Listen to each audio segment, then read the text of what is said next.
Liam Fox.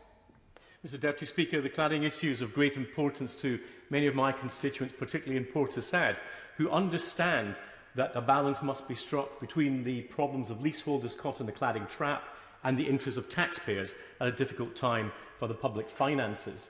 We know that the Government will publish more details of the financing scheme when further discussions with the Treasury are completed, so we still have time to make changes. While it would be completely improper to effectively ask the taxpayer to sign a blank cheque, it has to be a basic principle that those who have to undertake changes purely as a result of change in government regulation should have any remediation underwritten. And since these changes will affect dwellings irrespective of their height, such support should be available to all.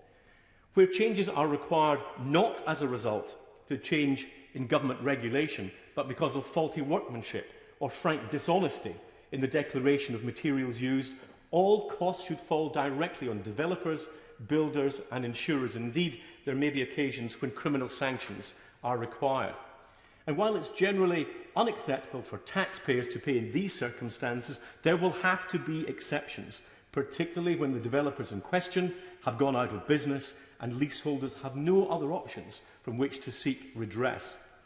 There are also a number of practical issues that we must see resolved, including urgent RICS guidance in relation to EWS1 certification and the speeding up of the training of qualified staff able to conduct EWS1 assessments. We need building societies and banks to take a realistic and constructive attitude when it comes to the buying and selling of these properties, especially when a taxpayer safety net is being deployed to provide greater certainty.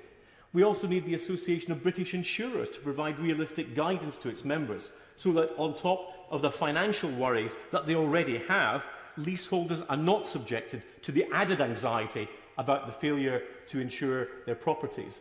And as I've said, Mr Deputy Speaker, in the House before, we have to ensure that surveys are factually accurate, as I'm afraid we've seen too many examples of shoddy practice that adds both financial cost and unnecessary worry to the leaseholders concerned. We all understand the problems facing the public finances, and we all welcome the £5 billion of taxpayers' money that the Government has already put forward. What we do need to see as soon as possible are fair and equitable solutions to all those caught in a trap not of their own making.